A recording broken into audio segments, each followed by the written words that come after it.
Imagine a sword so sharp it could slice through the barrel of a musket. A blade so legendary it was said to cut a silk scarf falling through the air. This wasn't a myth. This was Damascus steel. For centuries, these blades, with their mesmerizing watery patterns, were the most advanced weapons on Earth. And then, suddenly, they vanished. By the 1750s, the secret to making them was completely lost. How could a technology this powerful just disappear? The story begins in the brutal heat of the Crusades. European knights like Richard the Lionheart wielded massive, heavy broadswords. They were tools of brute force designed to crush armor. But their opponents, the armies of Saladin, carried something different. Scimitars that were light, impossibly sharp, and seemed to never dull. These were the blades of Damascus. Legends spread like wildfire. A Damascus blade was said to be indestructible, its edge eternally keen. The signature watering pattern, known as the damask, wasn't just beautiful. It was a sign of its otherworldly strength. But the most baffling part of the legend is true. The blacksmiths who held this sacred knowledge died out, and the recipe, the soul of the steel, was buried with them. For over 200 years, it remained one of history's greatest unsolved mysteries. How did they do it, and why couldn't we figure it out? To find the answer, we have to travel from the markets of Damascus to the mines of India. The swords were forged in Syria, but the raw material came from halfway across the world. It was a special kind of steel called woots. These were small cakes of high-carbon steel, smelted in India and traded along ancient routes. When the Industrial Revolution dawned in Europe, the world's greatest scientific minds became obsessed with recreating Damascus steel. Michael Faraday, the father of electromagnetism, tried and failed. He analyzed the blades, found they had a higher carbon content, and tried to replicate it by adding different metals. He thought he was close, adding platinum and silver, but he never cracked the code. For over a century, every attempt ended in failure. They could make strong steel, but they couldn't reproduce that legendary combination of sharpness and flexibility, nor could they recreate the iconic damask pattern. The secret seemed lost forever, locked away in the past. But what if the answer wasn't in the history books, but in a world too small to see? The real breakthrough didn't come from a blacksmith or a historian. It came in 2006 from a team of German scientists at Dresden University, led by Professor Peter Pofler. They got their hands on a genuine 17th century Damascus blade and put a tiny sample under a scanning electron microscope. What they found was so shocking, so completely unexpected, it rewrote history. Inside the steel, they discovered something that shouldn't have been there: carbon nanotubes. And even more bizarrely, nanowires of a material called cementite.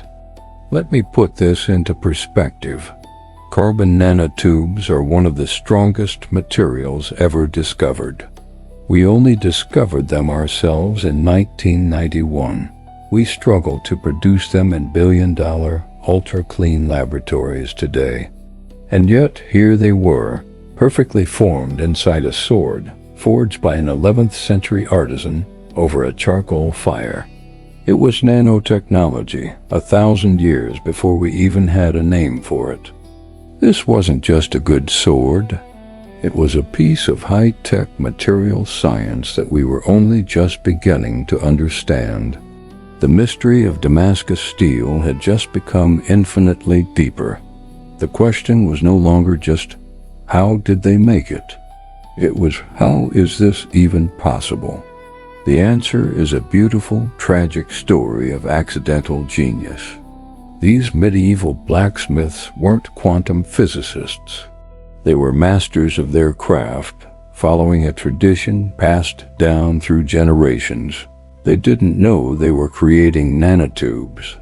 They just knew that if they followed a precise, rigorous process, they created a perfect blade. It all starts with that woot steel from India. It turns out the specific iron ore from certain Indian mines contained trace amounts of impurities, tiny bits of other elements. One of these was vanadium. Vanadium acts as what we now call a catalyst. It helps carbon atoms arrange themselves into these incredibly strong nanotube and nanowire structures. The blacksmiths didn't know this. They just knew that the steel from this one region worked best. Then came their secret process, thermal cycling. They would heat the steel to a very specific temperature, a dull red glow, not too hot, not too cold. At this exact temperature window, the metals inside the steel would start to separate on a microscopic level. The carbon, guided by the vanadium, would form those cementite nanowires. Then they would hammer the blade, forging and folding it over and over. This wasn't just to shape the sword. The repeated cycles of heating and slow cooling, of hammering and shaping, encouraged these nanostructures to grow and align, creating a super strong composite material on a molecular scale. The hard cementite nanowires provided the incredibly sharp, durable cutting edge, while the softer, more flexible steel matrix around them gave the blade its ability to bend without breaking. The famous damask pattern? That was the visible evidence of these microscopic structures, a beautiful byproduct of incredible science. They were accidental quantum chemists.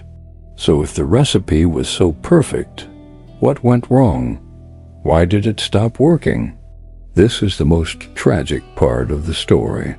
The recipe wasn't lost. The ingredients were. In the 18th century, the British Empire expanded its control over India. The specific mines that produced this unique vanadium-rich ore were depleted. The supply of magic woot steel dried up. The blacksmiths in Damascus kept following the same ancient sacred process. They heated the steel to the same temperature, hammered it with the same rhythm, and cooled it with the same patience. But the blades that came out of their forges were ordinary. The damask pattern faded. The legendary sharpness was gone. They didn't know why. They were following the recipe perfectly, but the magic was gone.